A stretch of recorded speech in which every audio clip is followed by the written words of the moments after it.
자, 지금부터 상황 판단 들어갈게요. 상황 판단, 자, 군사 용어에서 비롯됐다고 하는데 여러분들이 이 내용을 읽을 필요는 없습니다. 내가 왜 이것을 이론적인 내용을 가져왔냐면 앞에서 공부했던 내용을 상기하자는 차원에서 다시 보여주고 있는 겁니다.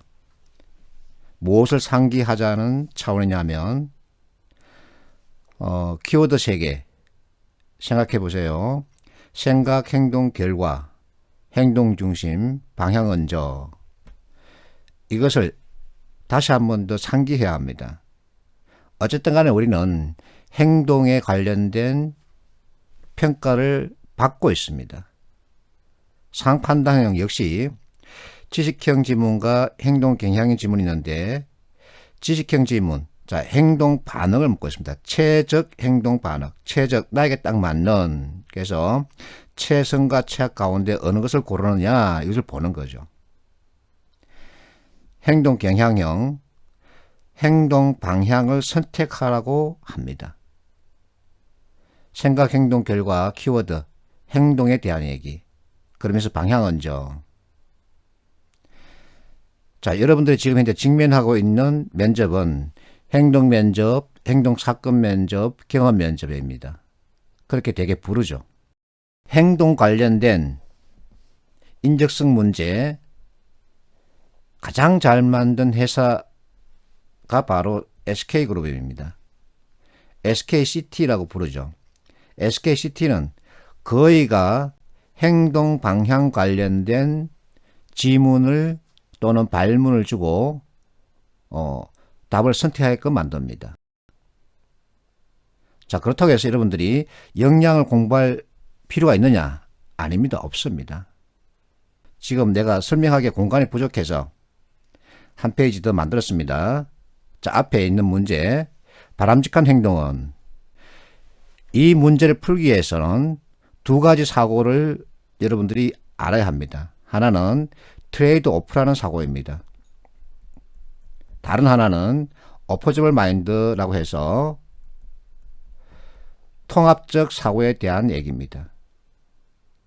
자, 트레이드 오프는 경제학이 다루는 이론이죠. 둘 중 하나의 뜻입니다. 우리 사람들은 무엇인가를 선택해야 하는 그와 같은 입장에 처하게 된다 이 말이죠. 그래서 불가피하게 둘 중 하나를 골라야 합니다. 여기서 이제 취사 선택이 나오는데 채택하는 것과 포기하는 것. 그 중에서 포기하는 것의 가치, 그러면서 기회비용이 나오죠. 경제학은 기회비용을 바탕으로 하는 이론입니다. 그래서 트레이드오프는 둘 중 하나인데 최근에 와서 하나를 선택하고 하나를 포기하는 것만이 최선의 방법은 아니다. 둘 모두를 만족시켜줄 사고력도 있다. 해법도 있다. 해서 등장한 것이 바로 통합적 사고입니다. 통합적 사고는 우리 속담 누이 좋고 매부 좋고 딱 연결됩니다. 누이 좋고 매부 좋고 둘 모두를 만족시키는 해법. 자, 이 문제, 바람직한 행동을 묻고 있는 이 문제의 선택지를 보세요. 트레이드 오프 사고와 어포저블 마인드로 보는 겁니다. 1번, 약속을 포기한다. 그러면 일을 선택했다는 얘기죠. 둘 중 하나. 2번, 업무를 미루고 약속 장소에 나간다. 일을 포기하고 약속을 선택했다는 얘기입니다. 둘 중 하나. 5번 보세요. 친구와 약속을 연기한다. 일을 선택하고 친구와 약속을 포기했다는 얘기입니다. 둘 중 하나. 그럼 남는 것은 3번과 4번인데 4번을 먼저 보세요. 업무를 친한 동료에게 부탁하고 약속 장소에 나간다. 자, 발문에서 보기 힘든 친구와 오랜만에 만남을 약속했답니다. 나한테 주어진 숙제 하나.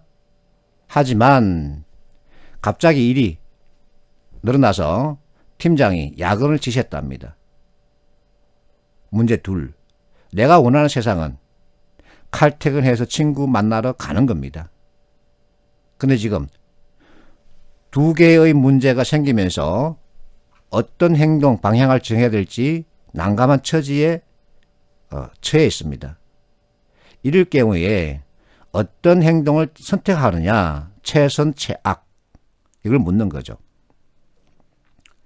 그래서 두 개의 문제, 자, 문제 두 개를 누이 좋고 매부 좋고 방식으로 접근하는 게 4번, 3번인데, 업무를 친한 동료에게 부탁한다.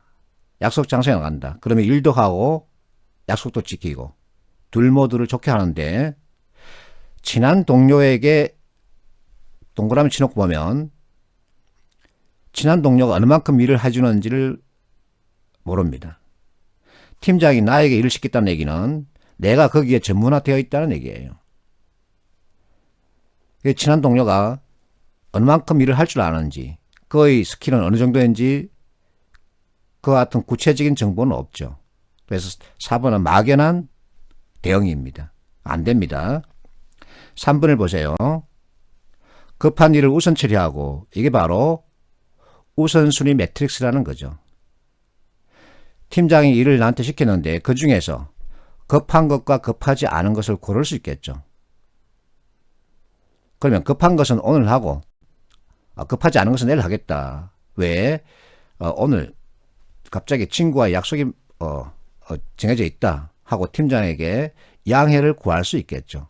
그러면 둘 모두를 만족시키는 결과를 얻을 수 있습니다. 이게 바로 통합적 사고라는 겁니다. 자, 그러면 이와 같은 역량, 행동 역량 관련된 문제는 어디에 출제되느냐? NCS 10개 영역에서 자기개발, 조직이해, 직업윤리 이와 같은 영역에 출제됩니다. 선생님 큰일 났네. 그거 다 공부해야 됩니까? 아닙니다. 문제 해결 공부할 때 사고력에서 내가 트레이드 오프 사고와 어퍼저블 마인드에 대해서 충분히 설명을 합니다. 또 관련 문제를 풀어봅니다. 그래서 트레이드 오프 사고와 어퍼저블 마인드에 대해서 문제 해결 시간에 공부하면 다 풀 수 있습니다. 자, 역량에 대한 얘기인데 하나 더 해볼게요. 기출문제입니다. 자, 어쩌고 발문에 보면 건면하게 일하는 것도 중요하다. 예를 들면 하다가 어쩌고 저쩌고. 그래서 다음 중 기하가 예로 들기에 가장 적절한 건면의 사례입니다. 건면, 무엇인가 부지런히 일하다 이 뜻이죠. 선택지 보면은 다 건면한 행동입니다. 그런데 여기서 하나 골라야 합니다. 판단 기준이 뭘까요? 자, 여러분 자소서 보면은 스스로라는 게 있습니다. 스스로 한 경험이 있니? 하고 묻는 표현이 있습니다. 이 스스로가 바로 자발적 행동 역량. 자발적, 내 스스로 누군가 시키지 않고 내 스스로 한 적이 있니?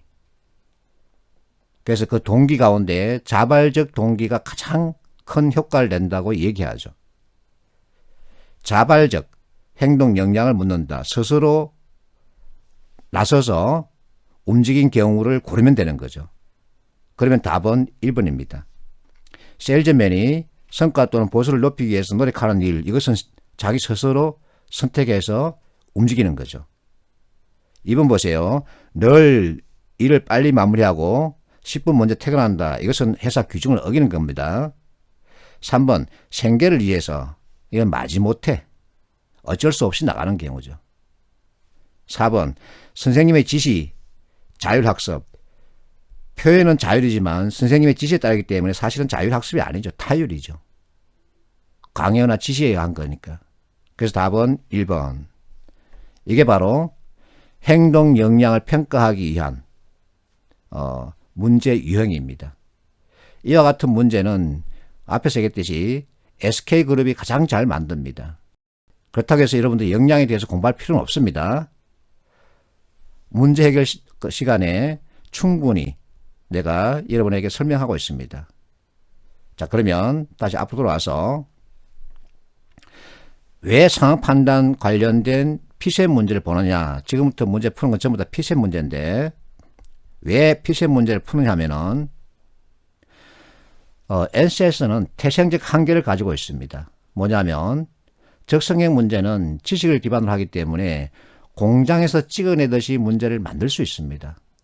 그러나 NCS 문제는 현실의 상황을 연결해서 무엇인가 이해해서 판단하게끔 만들어야 되기 때문에 짧은 시간 안에 많은 문제를 만들 수 없습니다. 이게 바로 NCS 문제의 태생적 한계입니다. 그러다 보니까 어떤 출제 회사가 A 공기업의 준 문제, B 공기업의 준 문제가 똑같아서 재심을 보기로 했다. 이와 같은 뉴스가 나오는 거죠. 그 태생적 한계 때문에 만들어지는 겁니다. 자, 피셋 문제는 어쨌든 행정고시이기 때문에 난도 NCS 문제와 비교하면 아주 높습니다. 그럼에도 불구하고 피셋 문제를 풀어야 하는 이유는 NCS 문제는 짧은 시간에 많이 만들 수 없기 때문에 출제자가 피셋 문제를 참고해서 또는 차용해서 빌려와서 문제 수준을 낮추는 방향으로 출제를 합니다. 그러면 출제 비중은 어느 것이 더 높을까? 당연히 NCS 유형 출제가 더 많습니다. 그렇지만 이제 자꾸만 피셋 문제를 따라서 출제하는 경향이 있으니까 거기에 적응하는 연습을 해보는 겁니다.